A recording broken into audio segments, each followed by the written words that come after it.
الشیطان الرجیم بسم اللہ الرحمن الرحیم یا بنی اسرائیل اذکروا نعمتی التی انعمت علیکم وانی فضلتکم علی العالمین واتقوا یوما لا تجزی نفس عن نفس شیئا ولا يقبل منها شفاعة ولا یؤخذ منها عدل ولا هم ینصرون صدق اللہ العظیم رب اشرح لي صدری ویسر لي امری واحلل عقدۃ من لسانی یفقہوا قولی۔ جیسا کہ میں نے عرض کیا تھا، سورہ بقرہ کے 5ویں رکوع سے اور 14ویں رکوع تک تو مسلسل، بلکہ 15ویں رکوع کی بھی پہلی 2 آیات شامل کرنی ہوں گی۔ یہ 10 رکوعوں سے 2 آیات زائد ہیں کہ جن میں خطاب کل کا کل بنی اسرائیل سے ہے۔ البتہ اس میں یہ فرق ہے کہ پہلا رکوع جو ہے وہ ان کو دعوت پر مشتمل ہے، نبی اکرم صلی اللہ علیہ وسلم پر ایمان لانے کی پرزور دعوت۔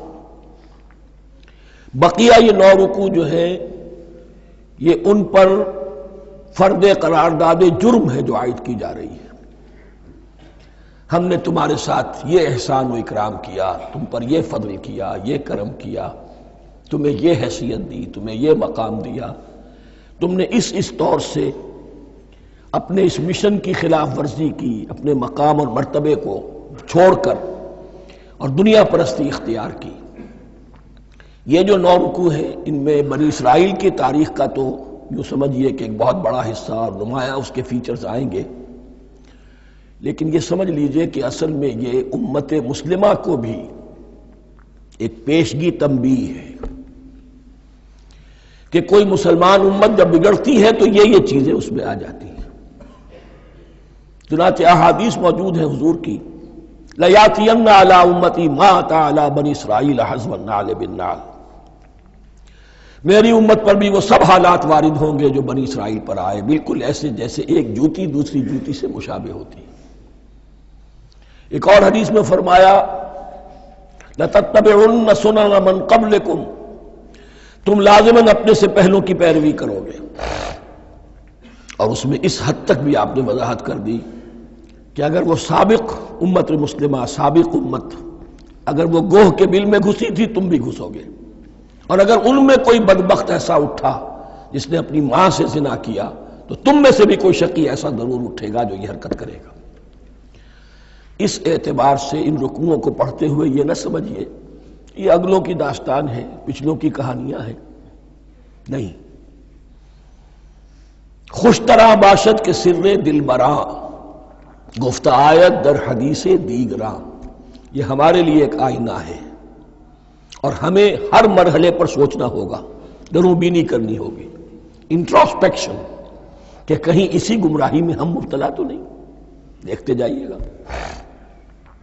دوسرا نقطہ پہلے سے یہ سمجھ لیجئے، یہ جو 2 آیتیں میں نے 6 رکوع کی تلاوت کی ہیں، بعین ہی یہی 2 آیتیں 15ویں رکوع میں آئیں گی، اور اس کو یوں سمجھیے کہ یہ 2 بریکٹس ہیں۔ 9 رکوعوں کا مضمون ان 2 بریکٹس کے درمیان ہے۔ یہ 2 آیتیں یہاں سے بریکٹ شروع ہو رہی ہیں، وہ 2 آیتیں ان پر بریکٹ ختم ہو رہی ہیں، بعین ہی وہی آیات۔ ایک آیت میں تو شوشے کا بھی فرق نہیں، دوسری آیت میں صرف ترتیب بدلی ہے، مضمون وہی ہے۔ اس کے مابین جو کچھ ہے، اس سے باہر یہ جو 5واں رکوع تھا، اس کے مضامین گویا کہ ضرب کھا رہے ہیں بریکٹ کے اندر کے سارے مضامین سے۔ یہ حساب کا بہت ہی عام فہم سا قاعدہ ہے، بریکٹ کے باہر کوئی رقم لکھی ہوئی ہے جس کے بعد کوئی زبر، کوئی جمع یا تفریق اگر نہیں ہے تو وہ ضرب کھائے گی، بریکٹ کے اندر جتنی بھی ویلیوز ہیں ان کے ساتھ ضرب کھائے گی۔ تو گویا کہ ہر قدم پر حضور پر دعوت، ایمان لانے کی دعوت اس پورے معاملے میں موجود ہے، اس لیے کہ اس میں بعض آیتیں ایسی آ گئی ہیں، ایک زیادہ نمایاں ایک کم نمایاں، جن سے کچھ لوگوں کو بغالتا ہوا یا کچھ لوگوں نے فتنہ پیدا کیا جان بوجھ کر۔ یہ فتنہ ایک بار پیدا ہوا تھا اکبر کے زمانے میں، دین الہی کی شکل میں، کہ صرف خدا کو مان لینا، آخرت کو مان لینا اور نیک اعمال کرنا نجات کے لیے کافی ہے، کسی رسول پر ایمان لانا ضروری نہیں ہے۔ یہ صوفیہ میں بھی یہ فتنہ بہت بڑے پیمانے پر آیا. مسجد مندر ہکڑو نور، مسجد میں اور مندر میں ایک ہی نور ہے، سب مذاہب ایک ہی ہے. سارا فرق جو ہے شریعتوں کا ہے، عبادت کی ظاہری شکل کا ہے، وہ ہے رسولوں سے متعلق. رسولوں کو بیچ میں سے نکال دیجئے تو یہ دین الہی رہ جائے گا، اللہ کا دین. اتنا بڑا فتنہ تھا کہ جب ہندوستان میں سیاسی اعتبار سے، حکومت کے اعتبار سے مسلمانوں کا اقتدار چوٹی پر تھا، کلائمیکس پر، اکبر اعظم، اس وقت یہ دین الہی کا فتنہ اٹھا کہ دین محمدی کا اب دور ختم ہو گیا. وہ 1000 سال کے لیے تھا، 1000 سال پورے ہو گئے، اب الف ثانی ہے، دوسرا 1000 سال ہے، اس کے لیے نیا دین ہے. اسے دین اکبری بھی کہا گیا اور دین الہی بھی کہا گیا. اور اس میں ایک آیت آئے گی جس سے استدلال کیا ہے کچھ لوگوں نے.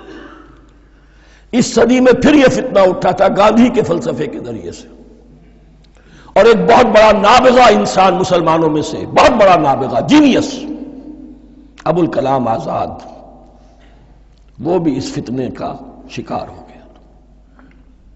متحدہ قومیت.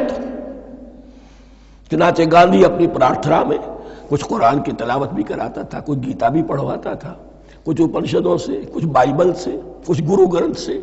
معلوم ہو یہ سب ٹھیک ہے، سب ایک ہے، سب لوگوں کو ایک ہونا چاہیے، ایک قوم ہونا چاہیے. مذہب تو انفرادی معاملہ ہے، کوئی مسجد میں چلا جائے، کوئی مندر میں چلا جائے، گردوارے میں چلا جائے، کوئی چرچ میں چلا جائے، کوئی سینیگاگ میں چلا جائے، کیا فرق واقع ہوتا ہے؟ اس کا توڑ یہی ہے کہ سمجھ لیجئے یہ جو 7 آیتیں ہیں 5ویں رکوع کی، یہ ہے بریکٹ کے باہر، اور یہ ضرب کھا رہی ہے مسلسل. اس بریکٹوں کے درمیان جتنی بھی مضمون آ رہا ہے وہ سب ان کے تابع ہوگا. گویا کہ جہاں تک حضور پر ایمان لانے کا معاملہ ہے وہ انڈرسٹوڈ سمجھا جائے گا، مقدر سمجھا جائے گا ہر مرحلے پر ان 2 بریکٹوں کے مابین. اب چلیے بسم اللہ. یا بنی اسرائیل اذکروا نعمتی التی انعمت علیکم وانی فضلتکم علی العالمین. اے اسرائیل کی اولاد، یاد کرو میرے اس انعام کو جو تم پر ہوا، اس کی وضاحت میں کر چکا ہوں.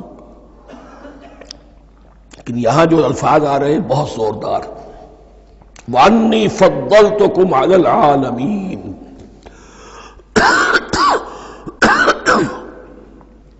میں نے تمہیں فضیلت عطا کی تمام جہانوں پر. یہاں ایک قاعدہ نوٹ کر لیجئے، عربی نحو کا قاعدہ یہ ہے کہ کہیں ظرف جس میں کوئی شے ہے، ظرف کی جمع لے لیتے ہیں، مراد ہوتا ہے مظروف، ظرف کے اندر جو شے ہے اس کی جمع. تمام جہانوں پر فضیلت، کیا فرشتوں پر بھی فضیلت؟ نہیں، جہان والوں پر، تمام اقوام عالم پر تمہیں فضیلت عطا کی، یہ مطلب ہے اس کا. تمام عالموں پر، تمام جہانوں پر، یعنی تمام جہان والوں پر. اس انسان، عالم انسانیت کے اندر جتنے بھی مختلف گروہ ہیں، نسلیں ہیں، طبقات ہیں، ان میں فضیلت عطا کی.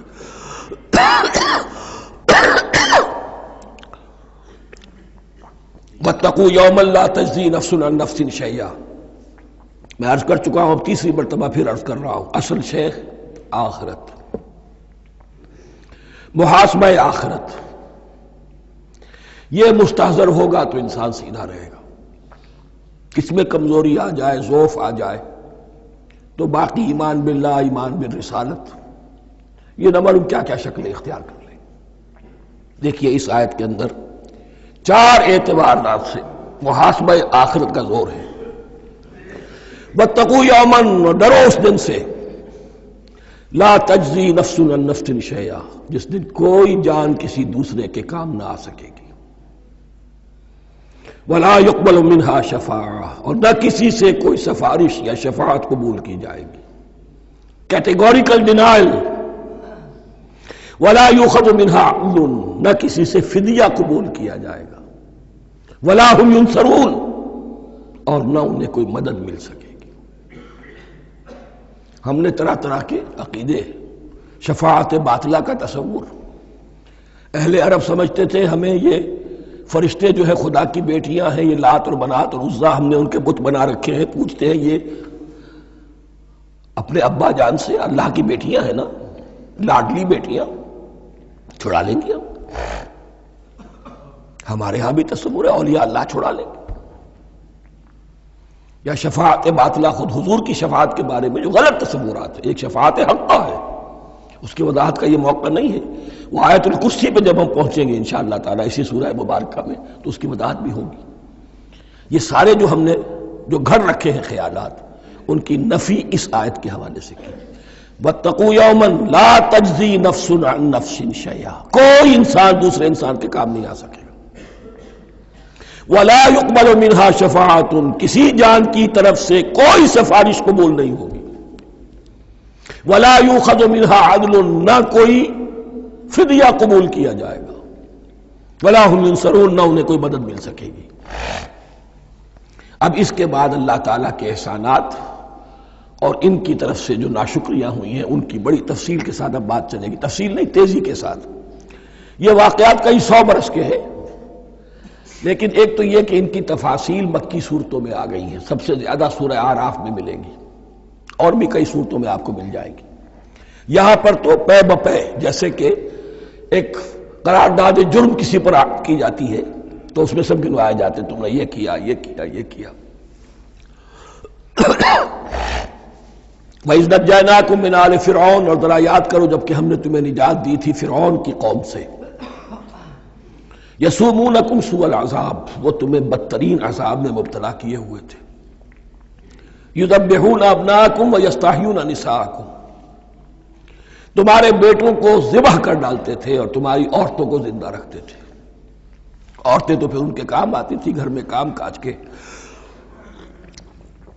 لونیاں بنتی تھی، گھروں میں ڈال لیتے تھے. لیکن لڑکوں کو، اور یہ 2 موقع پر ہوا ہے بنی اسرائیل کے ساتھ، یہ بعد میں انشاءاللہ اس کی تفصیل آئے گی.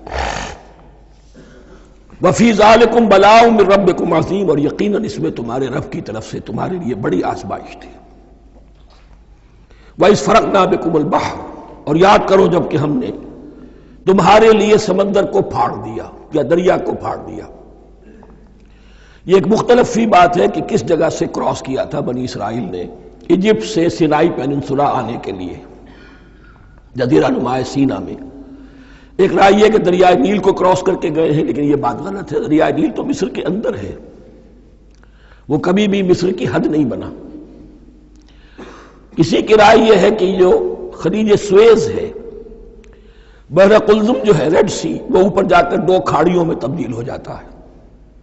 خلیج عقبہ مشرق کی طرف اور خلیج سویز مغرب کی طرف، اور ان کے درمیان میں یہ سینائی پیننسولا جو ہے یہ تکون ہے. جیسے ہندوستان بھارت تکون ہے، ایسے یہ پیننسولا ہے، انڈین پیننسولا، سینائی پیننسولا. اور یہ سویز کینال تو بعد میں بنی ہے. خلیج سویز اور میڈیٹرینین بحیرہ روم کے درمیان یہ کچھ چھوٹی چھوٹی، اگرچہ چھوٹی تھی سمندر کے لحاظ سے، بہت بڑی بڑی جھیلیں تھیں، اور ان جھیلوں ہی کو پھر جوڑ جوڑ کر درمیان میں جو خشکی تھی اس کو کاٹ کر سویز کینال بنائی گئی ہے. تو اب تو یہ مسلسل ایک رابطہ ہے، لیکن معلوم ہوتا ہے کہ یا تو خلیج سویز کو کراس کیا ہے حضرت موسیٰ علیہ السلام نے، اور یہی میری رائے زیادہ یہی ہے، اس لیے کہ کوہ طور جو ہے وہ اس پیننسولا کی ٹپ پر ہے، نیچے ہے یہاں، جہاں پر ان کا قیام رہا اور جہاں پھر حضرت موسیٰ کو 40 دن کے لیے کوہ طور پر بلا کر اور پھر انہیں تورات دی گئی ہے. تو معلوم ہوتا ہے کہ جو خلیج سویز ہے اسے کراس کیا ہے. کراس کس طرح کیا ہے کہ حضرت موسیٰ کے عصا کی ایک ضرب سے سمندر پھٹ گیا. فَكَانَ كُلُّ فِرْقٍ كَالطَّوْدِ الْعَظِيمِ، دونوں طرف چٹانوں کے مانند پہاڑ کی طرح جو ہے وہ سمندر کھڑا ہو گیا، اس کے راستے سے یہ نکل گئے. اور پھر جب فرعون اور اپنا لشکر لے کر جب آیا ہے اس نے سوچا ہم بھی نکل جائیں، وہ غرق ہو گئے، اس لیے کہ دونوں طرف کا پانی آپس میں مل گیا. یہ تھی کیفیت، اور معجزانہ کیفیت تھی. یہ کوئی فطرت کے یا نیچر کے اصول کے مطابق بات نہیں تھی، اور میں عرض کر چکا ہوں، آپ کو بتا چکا ہوں معجزہ کسے کہتے ہیں.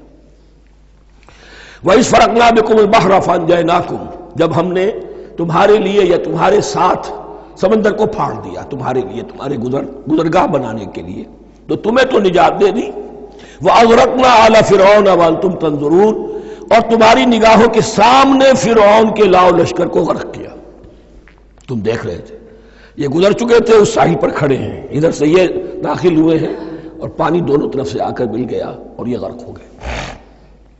وَإِذْ وَعَدْنَا مُوسَىٰ 40 لَيْلَةً، اور یاد کرو پھر جب کوہ طور پر ہم نے موسیٰ کو 40 دن کے لیے بلایا۔ ثُمَّ اتَّخَذْتُمُ الْعِجْلَ، ان کی غیر حاضری میں تم نے بچھڑے کی پرستی شروع کر دی، اسے معبود بنا لیا، من بعدہ، اس کی غیر موجودگی میں، وَأَنْتُمْ ظَالِمُونَ، تم بہت بڑا ظلم تھا جس کا ارتکاب کیا۔ ان الشرک لظلم عظیم، عظیم ترین ظلم جو ہے وہ شرک ہے، اور شرک جلی کی یہ شکل کہ بچڑے کو پوج رہے۔ ثم عفونا عنکم من بعد ذلک، پھر ہم نے تمہیں اس کے بعد بھی معاف کیا، یہ ہمارا کرم رہا ہے، ہماری رحمت رہی۔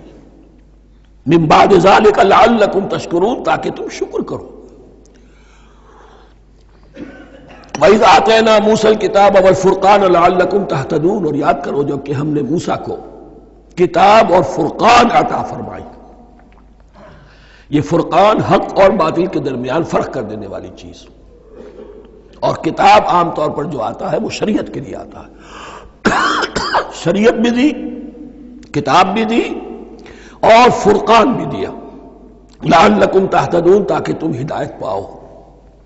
وَإِذْ قَالَ مُوسَىٰ لِقَوْمِهِ، اور یاد کرو جب کہ کہا تھا موسیٰ نے اپنی قوم سے، یا قوم انکم ظلمتم انفسکم باتخاذکم العجل، اے میری قوم کے لوگو، یقیناً تم نے اپنے اوپر بڑا ظلم کیا ہے بچڑے کو معبود بنا کر۔ فتوبوا الی بارئکم، پس توبہ کرو اپنے پروردگار، اپنے خالق کی جناب میں۔ باری، باری اللہ تعالیٰ ہے، باری۔ فاقتلوا انفسکم، تو قتل کرو اپنے آپ کو۔ یہ چیز جو ہے تورات میں تفصیل سے آئی ہے، قرآن میں نہیں ہے۔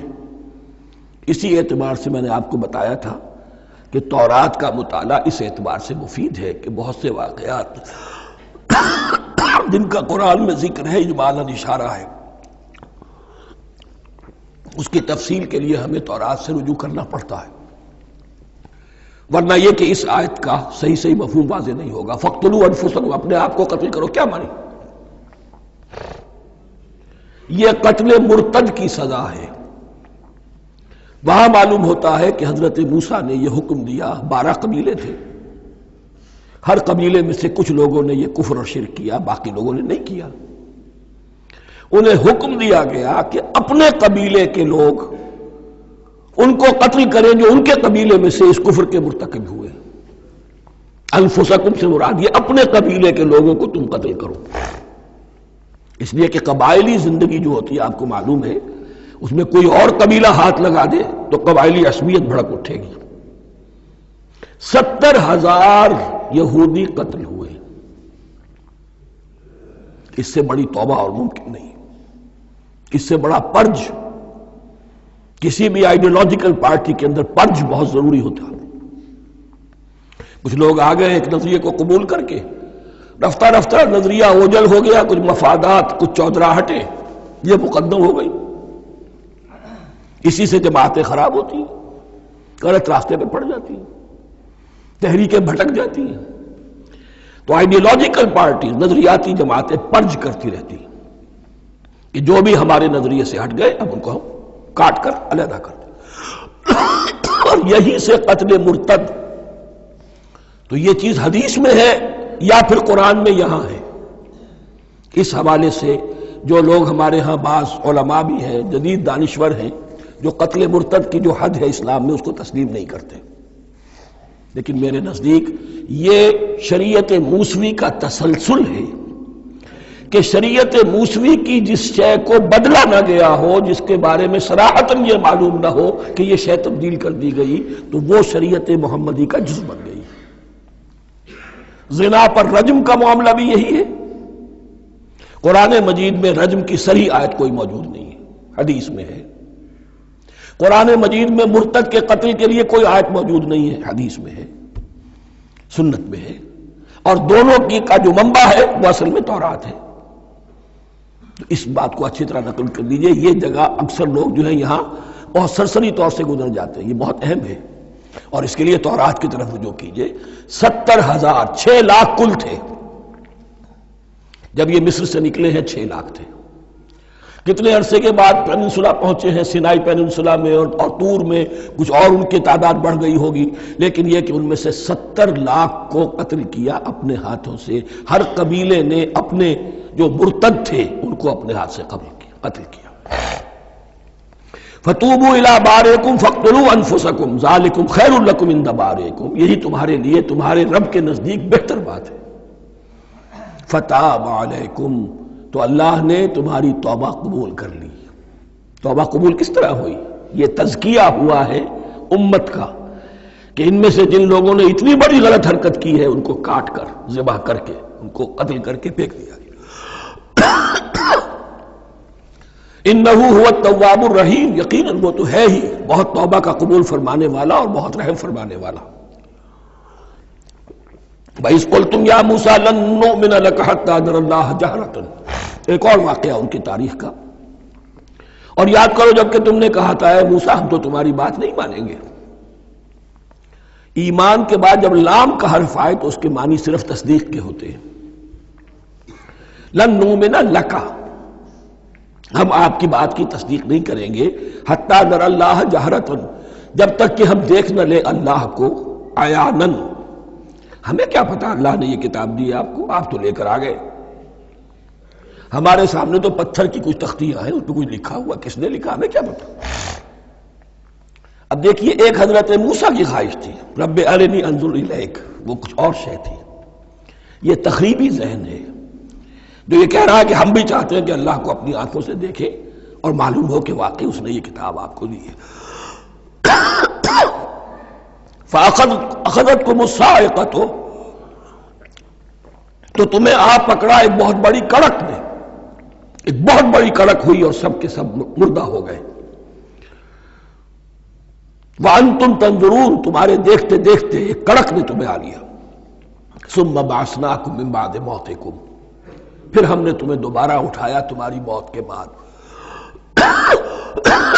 بعض لوگ اس کی یہ تعویل کر رہے ہیں کہ یہ موت نہیں تھی بلکہ بے ہوش ہو گئے تھے، یعنی جو بھی کڑک تھی اس کی وجہ سے سب کے سب بے ہوش ہو کے گر گئے. لیکن میرے نزدیک یہاں تعویل کی ضرورت نہیں. بعث بعد الموت اللہ کے لیے کوئی مشکل نہیں.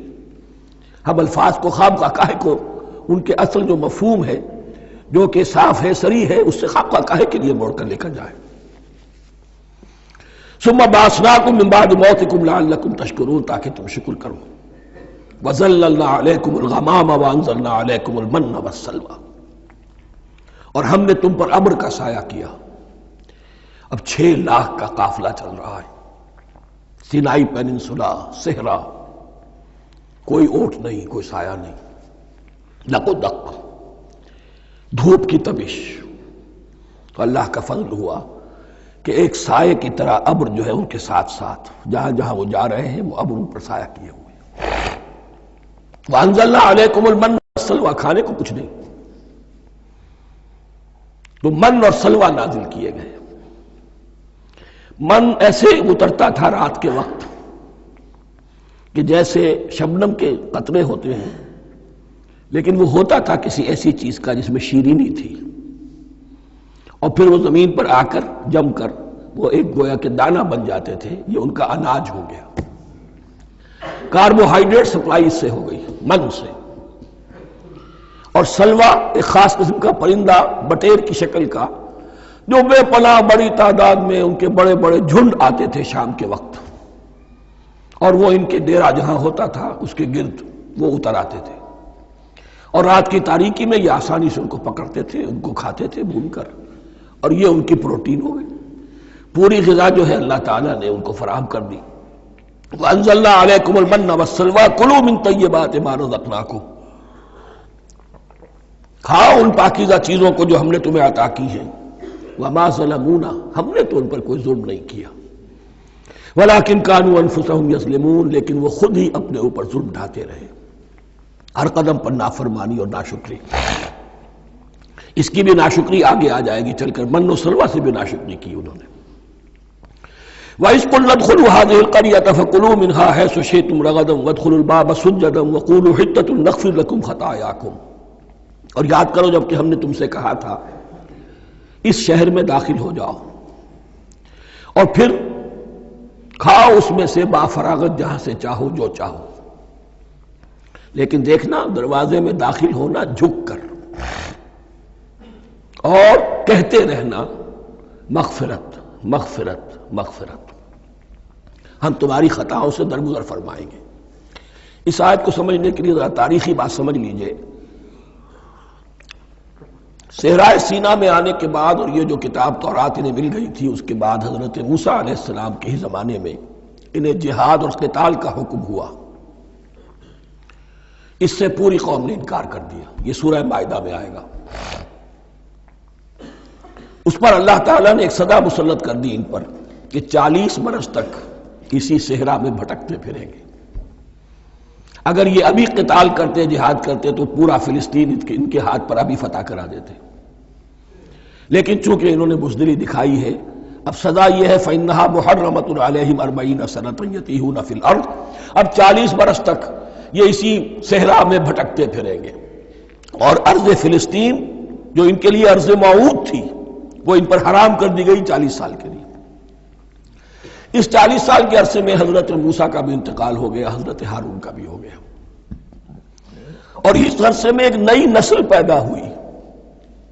وہ جو غلامی کا داغ اٹھائے ہوئی نسل آئی تھی مصر سے، جن کے اندر مورل کیریکٹر جو ہے وہ بہت کمزور ہو جاتا ہے، غلامی کا یہ اثر ہوتا ہے۔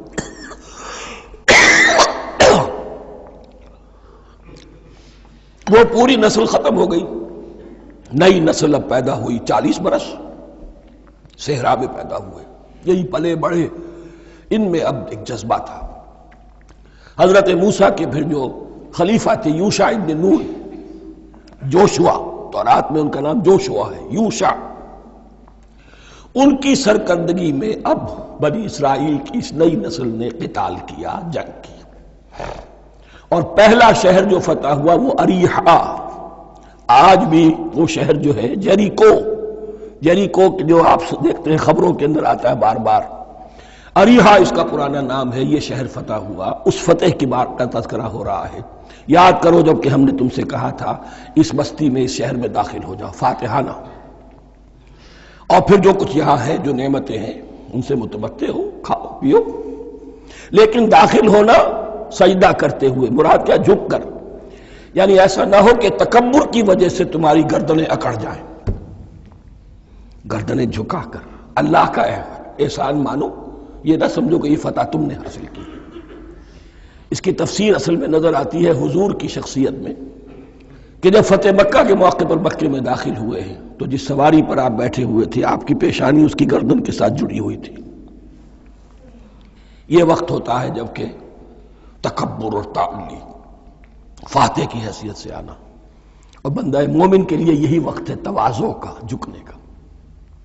وَقُولُوا حِطَّةٌ، حتیٰ یہود تو کہتے ہیں جھاڑ دینے کو، تو اس کے معنی کیا ہے، اے اللہ ہمارے گناہ جھاڑ دے، مغفرت، اے اللہ ہمیں مغفرت، ہماری مغفرت فرما، جو خطائیں ہو گئی بخش دے۔ قولوا حِطَّةٌ، تمہاری زبان پر استغفار ہونا چاہیے، تمہاری گردنیں جھکی ہوئی ہونی چاہیے۔ نغفر لکم خطایاکم، اگر تم اس پر عمل کرو گے ہم تمہاری خطائیں جو ہیں انہیں معاف فرما دیں گے۔ وسنزید المحسنین، اور جو تم میں محسن ہوں گے انہیں اور بھی زیادہ دیں گے، اور انعام و اکرام آئیں گے۔ فبدل الذین ظلموا قولا غیر الذی قیل لہم، تو ان میں سے جو ظالم تھے، جو بد کردار تھے، انہوں نے بدل دیا، ایک اور قول اختیار کر لیا اس قول کی جگہ جو انہیں کہا گیا تھا حتہ حتہ، انہوں نے کہنا شروع کیا ہنتا ہنتا، ہمیں تو گیہوں چاہیے۔ یہ بعد میں ابھی آ جائے گا اگلے رکوع کے اندر، کہ من و سلوہ سے ان کی طبیعتیں بھر گئی تھی، ایک ہی چیز کھا کھا کے۔ اب وہ کہہ رہے تھے کوئی چیز ہمیں جو ہے زمین کی روئندگی میں سے، پیداوار میں سے، تو وہ ان کے زبان پر انہوں نے مذاق اڑاتے ہوئے گویا کہ حضرت موسیٰ علیہ السلام کے ذریعے سے حکم ملا ہے، استہزاء کر رہے ہیں، حتۃ کی بجائے حنتۃ۔ فانزلنا علی الذین ظلموا رجزا من السماء بما كانوا یفسقون، تو جن لوگوں نے یہ حرکت کی تھی ان پر ہم نے آسمان سے ایک بہت بڑا عذاب نازل کیا۔ تورات سے معلوم ہوتا ہے کہ پلیگ آئی، اور جنہوں نے یہ حرکت کی تھی وہ سب کے سب ہلاک ہو گئے یریکو کے اندر، بما کانوا یفسقون، بسبب اس نافرمانی کے جو انہوں نے کی۔ وَإِذِ اسْتَسْقَىٰ مُوسَىٰ لِقَوْمِهِ فَقُلْنَا اضْرِب بِّعَصَاكَ الْحَجَرَ۔ اب یہ پھر صحرائے سینا کا واقعات آ رہے ہیں، ان میں ترتیب زمانی نہیں ہے، اور یہاں کی فتح جو ہے حضرت موسیٰ کے بعد ہے، لیکن اب یہاں پہ پھر ابھی وہ جو صحرائے تیہ میں جب بھٹک رہے تھے پھر اس کا ذکر ہے۔ وَإِذِ اسْتَسْقَىٰ مُوسَىٰ لِقَوْمِهِ فَقُلْنَا اضْرِب بِّعَصَاكَ الْحَجَرَ، اور جب کہ موسیٰ کی قوم نے موسیٰ سے پانی طلب کیا۔ اب صحرا میں آپ کو معلوم ہے جہاں پڑاؤ تھا اب وہاں پانی نہیں ہے، 6 لاکھ ہو 7 لاکھ ہو کتنے افراد ہو پانی چاہیے۔ وَإِذِ اسْتَسْقَىٰ مُوسَىٰ لِقَوْمِهِ فَقُلْنَا اضْرِب بِّعَصَاكَ الْحَجَرَ، تو ہم نے کہا کہ اپنے عصا سے ضرب لگاؤ چٹان، فَانْفَجَرَتْ مِنْهُ اثْنَتَا عَشْرَةَ عَيْنًا، تو اس سے 12 چشمے پھوٹ بہے۔ فجر کہتے ہیں کسی شے کے پھٹ کر کوئی چیز برآمد ہو۔ فجر جو ہوتی ہے، فجر کا وقت رات کی تاریکی کا پردہ چاک ہوتا ہے اور سپیدہ سحر نمودار ہوتا ہے۔ فَانْفَجَرَتْ مِنْهُ اثْنَتَا عَشْرَةَ عَيْنًا، تو 12 چشمے پھوٹ بہے۔ قَدْ عَلِمَ كُلُّ أُنَاسٍ مَشْرَبَهُمْ، یہاں اناس سے کیا مراد ہے؟ ہر قبیلہ، ہر قبیلے نے اپنا گھاٹ معین کر لیا۔ 12 قبیلے تھے، اگر علیحدہ علیحدہ نہ ہوتا معاملہ، 12 چشمے اسی لیے دیے گئے کہ لڑے نہ جھگڑے نہ۔ پانی تو بہت بڑی چیز ہے، کہیں پانی پینے پلانے پہ جھگڑا اور کہیں گھوڑا آگے بڑھانے پہ جھگڑا، یہ تو قبائلی زندگی کے اندر ہوتی ہی چیزیں۔ تو اس اعتبار سے اللہ تعالیٰ نے ان کے لیے یہ سہولت کی کہ 12 چشمے پھوٹ بہے۔ قد علم کل اناس مشربہم، ہر ایک نے اپنا گھاٹ جان لیا، معین کر لیا۔ کلوا واشربوا من رزق اللہ، گویا کہ کہہ دیا گیا کہ کھاؤ اور پیو اللہ کے رزق میں سے۔ ولا تعثوا فی الارض مفسدین، اور زمین میں فساد مچاتے نہ پھرو۔ کھانے پینے کے لیے پانی بھی ادھر آ گیا، کھانے کے لیے من و سلوہ آ گیا۔ اب دیکھیے ان کی ناشکری۔ وَإِذْ قُلْتُمْ يَا مُوسَىٰ لَن نَّصْبِرَ عَلَىٰ طَعَامٍ وَاحِدٍ، یاد کرو جب کہ تم نے کہا تھا اے موسیٰ ہم ایک کھانے پر تو صبر نہیں کر سکتے، کھا کھا کے بکھتا گئے ہیں من و سلوہ۔ فَادْعُ لَنَا رَبَّكَ، تو ذرا اپنے رب سے دعا کرو، پکارو ہمارے لیے اپنے رب کو۔ یخرج لنا، وہ نکالے ہمارے لیے، مما تنبت الارض، زمین کی روئیدگی اور پیداوار میں سے، نباتات ارضی میں سے، من بقلہا، اس کی ترکاریاں، وقصائہا، اور ککڑیاں، کھیرے اور ککڑیاں، ان سب کے لیے یہ لفظ ہے۔ وفومہا، ایک ترجمہ گیہوں کیا گیا ہے لیکن میرے نزدیک زیادہ صحیح ترجمہ ہے لہسن، اور سرائے کی زبان میں بھی اور ممکن ہے کہ سندھی میں بھی ہو تھوم، تھوم کہتے ہیں لہسن کو، یہ فوم کی بدلی ہوئی شکل ہے، اس لیے کہ یہی علاقہ ہے جس میں عرب آئے تھے، تو عربوں کی زبان کے بہت سے الفاظ جو ہیں سرائے کی زبان میں خاص طور پر وہ بہت زیادہ، تو تھوڑی سی شکل بدل کر وہ کافی تعداد میں موجود ہے۔ وعدسہا، اور دال خاص طور پر مسور کی، وبصلہا، اور پیاز۔ اب جو چٹخارے جس سے بنتے ہیں سالن کے، ان کی زبانیں وہ چٹخارے مانگ رہی۔ ظاہر بات ہے کہ اگر وہ سلوا بھی تھا، بٹیرا ہے، اسے آگ کے اوپر ذرا سا تپایا اور کھایا، وہ ایک ہی خاص قسم کی غذا ہے جو چل رہی ہے۔ اسی طرح من جو ہے وہ ایک خاص قسم کا سیریل ان کے لیے بن گیا ہے، لیکن یہ جو چٹخارے ہیں یہ تو لہسن سے ہے، پیاز سے ہے، ترکاریوں سے ہے، ان تمام چیزوں سے، دال کا اپنا ایک ذائقہ ہے۔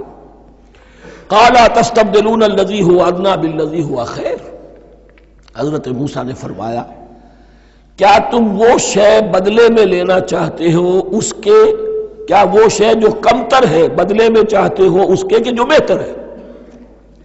من و سلوہ کہیں بہتر ہے اللہ کی طرف سے جو تمہیں دیا گیا ہے، تم اس سے تمہارا جی بھر گیا ہے، اس کو ہاتھ سے دے کر چاہتے ہو کہ یہ ادنا چیزیں تمہیں ملے۔ اہبتو مصرن، اب یہ لفظ آ گیا اہبتو، اب ظاہر بات ہے یہ آسمان سے زمین پر اترنے کے لیے لفظ نہیں ہے اہبتو، یہاں اس کا ترجمہ صحیح ہوگا سیٹل ڈاؤن سم ویئر، اگر زمین کی یہ چیزیں چاہیے تو کہیں سیٹل ہو جاؤ اور کاشت کرو، بیج ڈالو، آبیاری کرو، یہ ساری چیزیں تمہیں مل جائیں۔ اہبطوا مصرا، کہیں سیٹل ڈاؤن ہو جاؤ، کہیں اتر پڑو کسی بستی میں، کسی علاقے میں، فإن لکم ما سألتم، تمہیں مل جائے گا جو کچھ کہ تم نے مانگا۔ وَضُرِبَتْ عَلَيْهِمُ الذِّلَّةُ وَالْمَسْكَنَةُ وَبَاءُوا بِغَضَبٍ مِّنَ اللَّهِ۔ اب یہ ہے ان کی وہ خباثتیں، ان کے وہ ناشکریاں، ان کی وہ معصیتیں، ان پر جو آخری حکم دیا جا رہا ہے، جو اگر آپ برا نہ مانیں تو میں عرض کروں گا آج یہود پر اتنا اپلیکیبل نہیں ہے جتنا مسلمانوں پر ہے۔ ضربت علیہم الذلۃ والمسکنۃ وباؤوا بغضب من اللہ۔ ذلت اور مسکنت، کم ہمتی ان پر تھوپ دی گئی۔ ضربت علیہم، it was heaped upon them، the humiliation was heaped upon them۔ ضربت علیہم الذلۃ والمسکنۃ وباؤوا بغضب من اللہ، اور وہ اللہ کا غضب لے کر لوٹے۔ وہی امت جس کے بارے میں فرمایا وَأَنِّي فَضَّلْتُكُمْ عَلَى الْعَالَمِينَ، اسی امت کا پھر یہ حشر ہوا۔ کیوں ہوا؟ نافرمانی۔ تمہیں کتاب دی تھی کہ تم پیروی کرو، تمہیں کتاب دی تھی کہ اسے قائم کرو۔ وَلَوْ أَنَّ أَهْلَ الْكِتَابِ أَقَامُوا التَّوْرَاةَ وَالْإِنْجِيلَ وَمَا أُنزِلَ إِلَيْهِمْ مِنْ رَبِّهِمْ لَأَكَلُوا مِنْ فَوْقِهِمْ وَمِنْ تَحْتِ أَرْجُلِهِمْ، اگر یہ تورات اور انجیل کو قائم کرتے، نافذ کرتے، تو نعمتیں زمین بھی اگلتی، ان کے قدموں کے نیچے سے نعمتیں جو ہیں وہ پھوٹتی، اور ان کے سروں کے اوپر سے بھی بارش ہوتی نعمتوں کی۔ لیکن اگر تم نے اس کو چھوڑ کر اپنی خواہشات، اپنے نظریات، اپنے خیالات، اپنا تمرد، اپنی سرکشی، اپنی حاکمیت، اپنی مصلحتیں، اپنی عقل، اس کو بالا تر کیا، تو پھر جو قوم اللہ کے قانون کی، اللہ کی ہدایت کی، اللہ کی کتاب کی امین ہوتی ہے دنیا میں، وہ اللہ کی ریپرزنٹیٹو ہوتی ہے، نمائندہ ہوتی ہے۔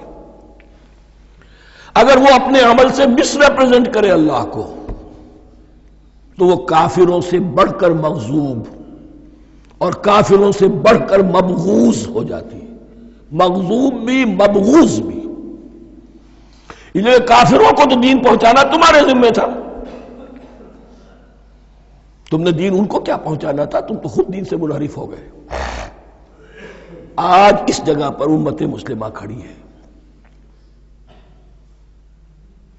کہ 1.25 بلین یا 1.5 بلین، 125 کروڑ عزت نام کی شے نہیں ہے کہ عزت نام تھا جس کا گئی تیمور کے گھر سے۔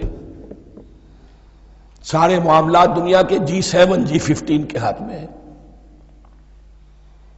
سیکیورٹی کونسل اس کے پرماننٹ ممبر کا ویٹو ہے، اور نہ سیکیورٹی کونسل میں اور نہ کہیں کسی G7 میں، نہ G9 میں، نہ G15 میں کوئی مسلمان ملک نہیں۔ کس نمی پرست کی بھیا کیستی، ہماری اپنی پالیسیز کہیں اور طے ہوتی ہیں، ہمارے اپنے بجٹ کہیں اور بنتے ہیں، ہماری صلح اور جنگ کسی اور کے اشارے سے ہوتی ہے۔ ریموٹ کنٹرول، یہ ذلت اور مسکنت۔ ہم کہتے ہیں ہماری شہرگ ہے کشمیر، اور جنگ کرنے کو تیار نہیں ہے۔ یہ خوف نہیں تو کیا ہے، یہ مسکنت نہیں تو کیا ہے؟ اگر اللہ پر یقین ہو اور اپنے حق پر یقین ہو تو اگر شہرگ دوسرے کے قبضے میں ہے تو ہمت کرو، یا تخت یا تختہ، لیکن نہیں۔ آپ کے ریڈیو پر، ٹیلی ویژن پر خبریں آتی رہیں کہ اتنی مسلمانوں کے ساتھ یہ کر دیا، اتنی مسلمان عورتوں کی بے حرمتی کر دی، لیکن یہاں ہم بیٹھے ہوئے اپنے اپنے دھندوں میں، اپنے اپنے کاروبار میں، اپنی اپنی ملازمتوں میں، اپنے اپنے کیریئرز میں، دنیا میں کیا کچھ ہو رہا ہے۔ بہرحال اس وقت یہ جو ہے، میں نے جیسا کہ عرض کیا تھا کہ یہ ہے تاریخ بنی اسرائیل کی، لیکن خوشترا باشد کے سر دل براں، گفت آیت در حدیث دیگراں، یہ ہمارا نقشہ ہے آج اس آیت میں۔ ضربت علیہم الذلۃ والمسکنۃ وباؤوا بغضب من اللہ۔ اور یہ کیوں؟ ذالک بانہم کانوا یکفرون بآیات اللہ، یہ اس لیے کہ وہ اللہ کی آیات کا انکار کرتے رہے، وَيَقْتُلُونَ النَّبِيِّينَ بِغَيْرِ الْحَقِّ، اللہ کے نبیوں کو ناحق قتل کرتے رہے۔ ہمارے ہاں بھی مجددین امت میں سے کتنے ہیں جو جیلوں میں ڈالے گئے، جن کو ایسی ایسی مار پڑی ہے کہ کہا جاتا ہے کہ ہاتھی کو بھی وہ مار پڑتی تو برداشت نہ کرتا۔ احمد ابن حنبل کے ساتھ کیا ہوا؟ ابو حنیفہ جیل میں انتقال کیا، امام مالک کے کندھے کھینچ دیے گئے، اتار دیے گئے، منہ کالا کر کے اور اونٹ پر بٹھا کر پھرایا گیا۔ امام دار الہجرہ شیخ احمد سرہندی جیل میں رہے، سید احمد بریلوی اور ان کے ساتھیوں کو خود مسلمانوں نے تہہ تیغ کیا ہے۔ بہرحال یہ داستانیں ہیں، اب نبی تو کوئی نہیں آئے گا، ان کے ہاں نبی تھے، ہمارے ہاں مجددین ہیں، علماء حق ہیں، جیسے کہ حدیث بھی ہے علماء امتی کا انبیاء بنی اسرائیل، تو جو انہوں نے انبیاء کے ساتھ کیا ہم نے مجددین اور علماء کے ساتھ کیا۔ ذالک بما عصوا وکانوا یعتدون، اور یہ ہوا ان کی نافرمانیوں کی وجہ سے اور حد سے تجاوز کرنے کی وجہ سے۔ اللہ تعالیٰ تو ظالم نہیں، اللہ نے تو اونچا مقام دیا تھا، ہمیں بھی خیر امت قرار دیا، کنتم خیر امت اخرجت للناس تأمرون بالمعروف وتنہون عن المنکر وتؤمنون باللہ۔ اب اگر ہم نے وہ اپنا مشن چھوڑ دیا تو ذلت اور مسکنت وہ ہمارا مقدر بن گئی۔ اللہ کا قانون اور اللہ کا عدل بے لاگ ہے، وہ فرام امہ ٹو امہ چینج نہیں ہوتا۔ سنت اللہ جو ہے لن تجد لسنت اللہ تحویلا ولن تجد لسنت اللہ تبدیلا، اللہ کی سنت بدلتی نہیں۔ بنی اسرائیل کا جو حشر ہوا آج وہ ہمارا ہو رہا ہے۔ بہرحال اس پر میری جو کتاب ہے سابق اور موجودہ مسلمان امتوں کا ماضی حال اور مستقبل، اس کا مطالعہ کیجیے۔ اب آ گئی وہ آیت کہ جس سے استدلال کیا گیا ہے کہ ایمان بالرسالت نجات کے لیے ضروری نہیں ہے۔ ان الذین آمنوا والذین ہادوا والنصارى والصابئین من آمن باللہ والیوم الآخر وعمل صالحا فلہم اجرہم عند ربہم ولا خوف علیہم ولا ہم یحزنون۔ یقیناً جو لوگ ایمان لائے، اور اس سے مراد ہے جو ایمان لائے حضور پر، محمد پر صلی اللہ علیہ وسلم، والذین ہادوا، اور جو یہودی ہو گئے، والنصارى، اور نصرانی، والصابئین، اور صابی وہ لوگ تھے عراق کے علاقے میں رہتے تھے جو کہتے تھے کہ ہم دین ابراہیمی پر ہیں، لیکن ان کے ہاں بھی بہت کچھ بگڑ گیا تھا، جیسے حضرت ابراہیم کی نسل، حضرت اسماعیل کی نسل بگڑ گئی تھی تو اس طرح وہ بھی بگڑ گئے تھے۔ ستارہ پرستی زیادہ تر ان کے ہاں تھی۔ من آمن باللہ والیوم الآخر، جو کوئی بھی ایمان لایا اللہ پر اور یوم آخر پر، وعمل صالحا، اور اس نے عمل کیے اچھے، فلہم اجرہم عند ربہم، تو ان کے لیے محفوظ ہے ان کا اجر ان کے رب کے پاس، ولا خوف علیہم ولا ہم یحزنون، اور نہ ان پر کوئی خوف ہوگا اور نہ وہ کسی حزن سے دوچار ہوں گے۔ ظاہر الفاظ کے اعتبار سے دیکھیے کہ یہاں ایمان بالرسالت کا ذکر نہیں ہے۔ ویسے تو اگر کوئی اس سے یہ غلط استدلال کرتا ہے تو اس کا پہلا جو اصولی جواب ہے وہ تو یہ ہے کہ ایسی حدیثیں بھی موجود ہیں، من قال لا الہ الا اللہ دخل الجنہ، تو اس کے کیا معنی ہے؟ صرف کہنے سے جنت میں داخل ہو جائیں گے، کسی عمل کی ضرورت نہیں؟ جواب یہ دیا جائے گا پورے قرآن کو سامنے رکھو، پورے حدیث کے ذخیرے کو سامنے رکھو، کسی ایک جگہ سے کوئی ایک نتیجہ نکال دینا وہ صحیح نہیں۔ لیکن اس کے علاوہ وہ اصول جو میں بیان کر چکا ہوں کہ یہ سلسلہ شروع کہاں سے ہوا ہے، 5واں رکوع، وآمنوا بما انزلت مصدقا لما معكم ولا تكونوا اول كافر به، انہیں ایمان کی زوردار دعوت سے تو یہ ساری بات شروع ہوئی ہے۔ اب فصاحت اور بلاغت کا یہ تقاضا ہے کہ بار بار اس کو دہرایا نہ جائے، وہ بات انڈرسٹوڈ رہے گی، مقدر رہے گی، سمجھی جائے گی کہ ہر جگہ پر وہ موجود ہے، اس لیے کہ ساری گفتگو ہو رہی ہے اسی کے حوالے سے۔ وَآمِنُوا بِمَا أَنزَلْتُ مُصَدِّقًا لِمَا مَعَكُمْ وَلَا تَكُونُوا أَوَّلَ كَافِرٍ بِهِ وَلَا تَشْتَرُوا بِآيَاتِي ثَمَنًا قَلِيلًا وَإِيَّايَ فَاتَّقُونِ۔ اس حوالے سے یوں سمجھیے اب اس آیت کو کہ یہاں پر کچھ الفاظ محذوف مانے جائیں گے.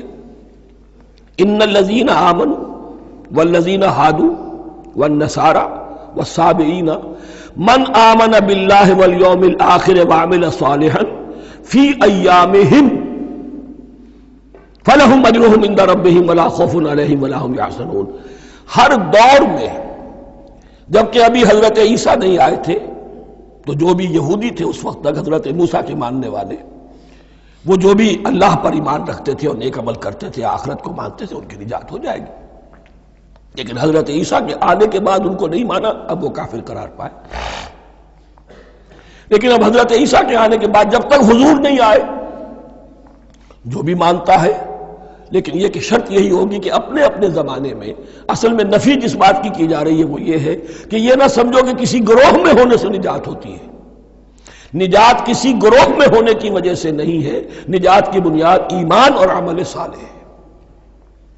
کسی رسول پر ایمان لانا اپنے دور کے رسول پر وہ تو لازم ہے، لیکن یہ ہے کہ اس پر ایمان تو لے آئے اور وہ عمل صالح نہیں ہے تو نجات نہیں ہوگی. تو یہ اپنے اپنے دور میں، اپنے اپنے زمانے میں ہر امت کے لیے وَلِكُلِّ أُمَّةٍ أَجَلٌ قرآن مجید کے ایک مقام پر آیا ہے، ہر امت کے لیے ایک خاص معین مدت ہے. اس معینہ مدت میں اب ظاہر بات ہے جو لوگ حضور کی بعثت سے پہلے فوت ہو گئے ان پر تو کوئی ذمہ داری نہیں تھی حضور پر ایمان لانے کی، اور ایسے لوگ تھے، ایسے موحدین مکے میں موجود تھے جو یہ کہتے تھے کعبے کے پردے پکڑ پکڑ کر، اے اللہ ہم صرف تجھے پوجنا چاہتے ہیں، صرف تیری بندگی کرنا چاہتے ہیں، لیکن جانتے نہیں کیسے کریں. یہ بات موجود تھی اور ان کا انتقال بھی ہو گیا. یہ زید، سعید ابن زید، سعید جو حضرت عمر کے بہنوئی تھے اور وہ عشرہ مبشرہ میں سے ہیں، ان کی اہلیہ حضرت فاطمہ بنت خطاب، ان دونوں کے ایمان کو اللہ نے ذریعہ بنایا حضرت عمر کے ایمان کا. اور یہ والد تھے سعید کے زید، وہ یہ کہتے ہوئے دنیا سے چلے گئے حضور کی ابھی بعثت ہی نہیں ہوئی تھی، اے اللہ میں صرف تیری بندگی کرنا چاہتا ہوں، کیسے کروں یہ نہیں جانتا. اسی کو ذہن میں رکھیے، اہدنا الصراط المستقیم جو میں نے کہا تھا، ایک سلیم الفطرت انسان، سلیم العقل انسان توحید تک پہنچ جاتا ہے، آخرت کو پہچان لیتا ہے. لیکن اب کیا کروں؟ اس شریعت کے لیے، ان احکام کے لیے وہ دستے سوال دراز کرنے پر مجبور ہے. الحمدللہ رب العالمین الرحمن الرحیم مالک یوم الدین ایاک نعبد و ایاک نستعین اہدنا الصراط المستقیم. اسی صراط المستقیم کی دعا کا یہ جواب اب آئے گا، شروع ہوگا سورہ بقرہ سے. یہ کرو، یہ نہ کرو، یہ فرض ہے، یہ تم پر لازم کیا گیا، یہ چیز حرام کی گئی، وغیرہ وغیرہ. ان الذین آمنوا والذین ہادوا والنصارى والصابئین من آمن باللہ والیوم الآخر وعمل صالحا، اور محذوف الفاظ فی ازمنتہم، اپنے اپنے زمانے میں، یا فی ایامہم، فلہم اجرہم عند ربہم ولا خوف علیہم ولا ہم یحزنون. وَإِذْ أَخَذْنَا مِيثَاقَكُمْ وَرَفَعْنَا فَوْقَكُمُ الطُّورَ، اور ذرا یاد کرو جب کہ ہم نے تم سے عہد لیا، قول و قرار لیا، اور تمہارے اوپر اٹھا دیا طور کو، پہاڑ کو. جب تورات دی گئی تو اس وقت ایک کیفیت معجزانہ طور پر ایسی پیدا کی گئی، ان کے اوپر ایک رعب ڈالنے کے لیے اور خشیت قلب میں پیدا کرنے کے لیے کوہ طور اٹھا کر معلق کر دیا گیا. اس وقت کہا گیا خذوا ما آتیناکم بقوۃ، تو اس قول و قرار کے وقت ایک معجزے کی شکل یہ ہوئی تھی. وَإِذْ أَخَذْنَا مِيثَاقَكُمْ وَرَفَعْنَا فَوْقَكُمُ الطُّورَ خُذُوا مَا آتَيْنَاكُمْ بِقُوَّةٍ وَاذْكُرُوا مَا فِيهِ لَعَلَّكُمْ تَتَّقُونَ. پکڑو اس کو مضبوطی کے ساتھ جو ہم نے تمہیں دیا ہے، اس حدیث، اس کتاب کو، تورات کو، اس شریعت کو، ان احکام کو. وَاذْكُرُوا مَا فِيهِ، اور یاد رکھو اسے جو کچھ کہ اس میں ہے، لَعَلَّكُمْ تَتَّقُونَ، تاکہ تم بچ سکو. ثُمَّ تَوَلَّيْتُم مِّن بَعْدِ ذَلِكَ، پھر تم نے روگردانی کی اس کے بعد، اس میثاق کو توڑا، میثاق الست کو توڑا تھا، اور دوسرے یہ میثاق شریعت جو تم سے لیا گیا اس کو بھی توڑا.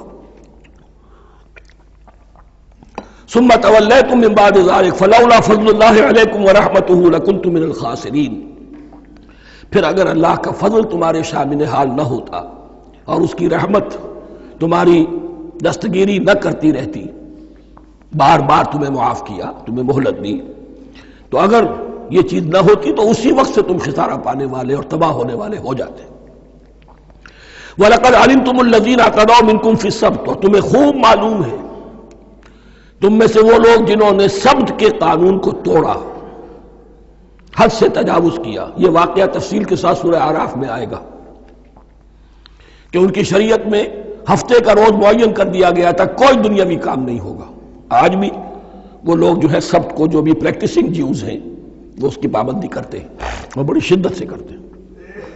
لیکن ایک زمانے میں ایک خاص ان کا قبیلہ تھا کہ جس نے ایک بڑے ہی شرعی ہیلہ ایجاد کر کے اس قانون کی دھجیاں بکھیری۔ تفصیل ہم پڑھیں گے سورہ اعراف میں۔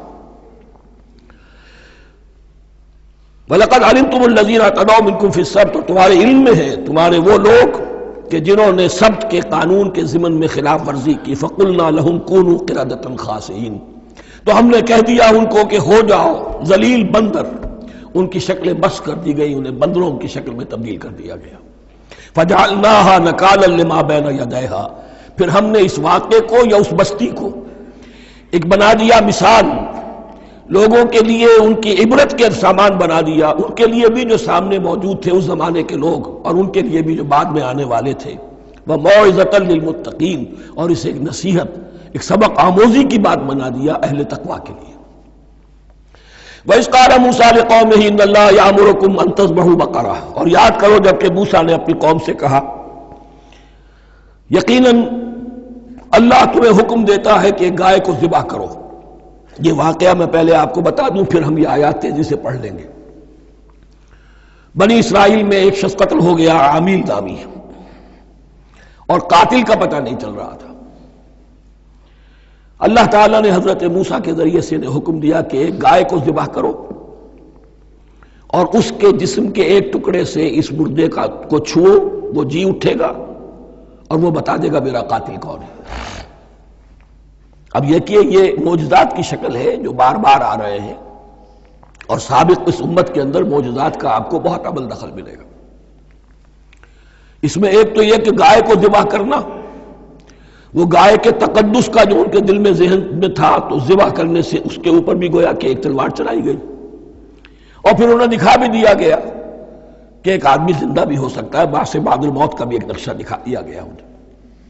لیکن انہیں جب یہ حکم ملا اور ان کے دلوں کے اندر وہ بچڑے کی اور گائے کی تقدیس جو ہے وہ پلی ہوئی تھی، اب انہوں نے سوال کر کے کسی طریقے سے بچنے کے لیے مین بیخ نکالی، کیسی گائے ہو، کیا رنگ ہو، کس طرح کی ہو، کس عمر کی ہو۔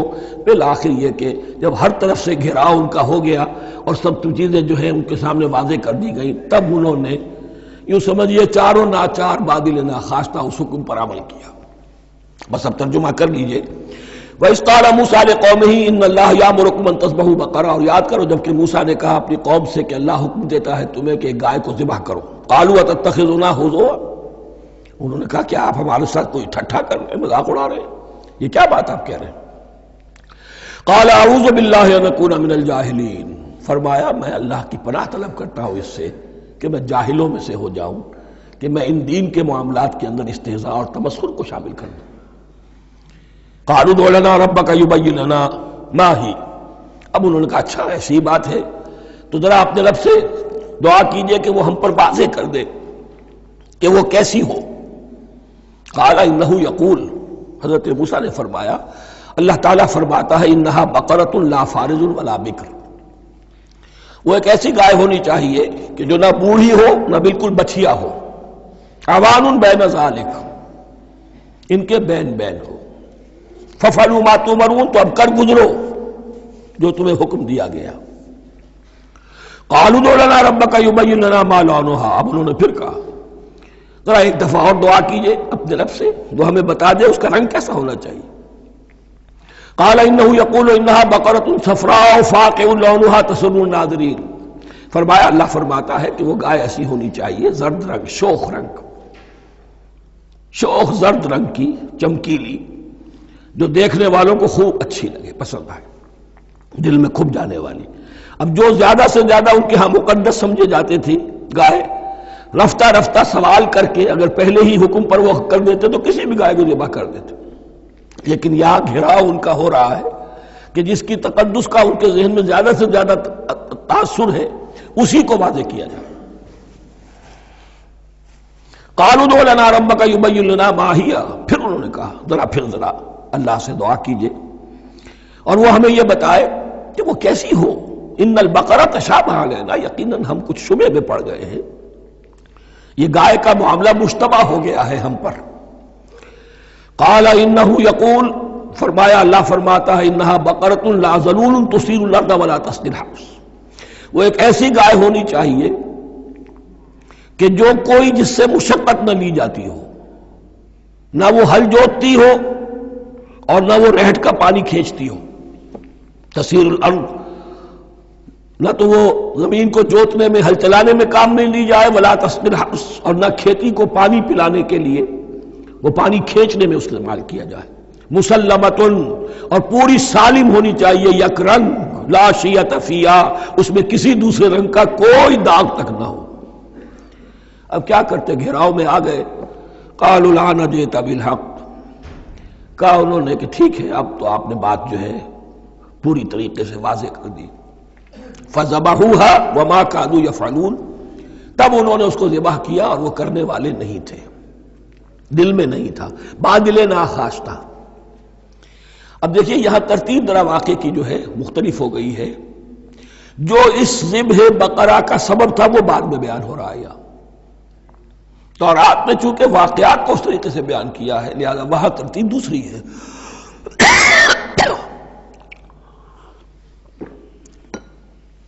وَإِذْ قَتَلْتُمْ نَفْسًا فَادَّارَأْتُمْ فِيهَا، اور یاد کرو جب کہ تم نے ایک جان کو قتل کیا تھا اور اس کا الزام تم ایک دوسرے پر لگا رہے تھے، یعنی کسی کا پتہ نہیں چل رہا تھا قاتل کون ہے۔ وَاللَّهُ مُخْرِجٌ مَا كُنتُمْ تَكْتُمُونَ، اور اللہ تعالیٰ فیصلہ کر چکا تھا کہ جو کچھ تم چھپا رہے ہو اسے نکال کر رہے گا، واضح کرے گا۔ فَقُلْ اضْرِبُوهُ بِبَعْضِهَا، تو ہم نے حکم دیا کہ اس کی لاش کو اس گائے کے ایک ٹکڑے سے، اس کے جسم کے ایک حصے سے ضرب لگاؤ۔ کذالک یحیی اللہ الموتیٰ، اور دیکھو اس طریقے سے اللہ مردوں کو زندہ کر دے گا۔ تھوڑی دیر کے لیے وہ زندہ ہوا اور اس نے اپنے قاتل کا نام بتا دیا۔ وَيُرِيكُمْ آيَاتِهِ لَعَلَّكُمْ تَعْقِلُونَ، اور وہ تمہیں دکھاتا ہے اپنی آیات تاکہ تم عقل سے کام لو۔ اب جو الفاظ آ رہے ہیں بہت سخت ہیں، بہت سخت ہیں، لیکن ان کو پڑھتے ہوئے دروں بینی ضرور کیجیے گا، اپنے اندر جھانکیے گا۔ ثم قست قلوبکم، پھر تمہارے دل سخت ہو گئے جب دین میں ہیلے بہانے نکالے جانے لگے اور ہیلوں بہانوں کے ذریعے سے شریعت کے احکام سے بچا جائے، اللہ کو دھوکہ دینے کی کوشش کی جائے، اس کا جو نتیجہ نکلتا ہے وہ دل کی سختی۔ ثم قست قلوبکم، پھر تمہارے دل سخت ہو گئے۔ فہی کالحجارۃ او اشد قسوہ، تو وہ تو اب پتھروں کے مانند ہیں بلکہ سختی میں ان سے بھی زیادہ شدید ہے۔ یہ ویسے بھی فصاحت اور بلاغت کا بھی بڑا ایک عمدہ مقام ہے قرآن کا۔ وَإِنَّ مِنَ الْحِجَارَةِ لَمَا يَتَفَجَّرُ مِنْهُ الْأَنْهَارُ، پتھروں میں سے تو ایسے بھی ہوتے ہیں جن میں سے چشمے پھوٹ بہتے ہیں۔ وَإِنَّ مِنْهَا لَمَا يَشَقَّقُ فَيَخْرُجُ مِنْهُ الْمَاءُ، اور ایسے بھی ہیں جو شق ہو جاتے ہیں، پتھر چٹانیں، ان میں سے پانی برآمد ہو جاتا ہے۔ وَإِنَّ مِنْهَا لَمَا يَهْبِطُ مِنْ خَشْيَةِ اللَّهِ، اور ان میں وہ بھی ہوتے ہیں جو اللہ کے خوف سے گر پڑتے ہیں۔ وَمَا اللَّهُ بِغَافِلٍ عَمَّا تَعْمَلُونَ، اور اللہ تعالیٰ غافل نہیں ہے اس سے کہ جو تم کر رہے ہو۔ یہ کیفیت جو ہے ثم قست قلوبکم فہی کالحجارۃ او اشد قسوہ، ہے کون؟ یا بنی اسرائیل اذکروا نعمتی التی انعمت علیکم وانی فضلتکم علی العالمین، جن پر 1400 برس ایسے گزرے کہ کوئی لمحہ ایسا نہ تھا کہ نبی موجود نہ ہو، جنہیں 3 کتابیں دی گئیں، لیکن یہ کہ اپنی بدعملی، عقائد میں بھی مین بیخ کر کے اپنے آپ کو بچانے کے راستے نکال لینا، اعمال میں بھی ہیلوں کے ذریعے سے، کتاب الحیل کے ذریعے سے اپنے آپ کو ذمہ داریوں سے مبرہ کر لینا، اس کا نتیجہ پھر یہ نکلتا ہے۔ اللہ تعالیٰ مجھے اور آپ کو اس انجام بد سے بچائے۔ بارک اللہ لی ولکم فی القرآن العظیم ونفعنی وإیاکم بالآیات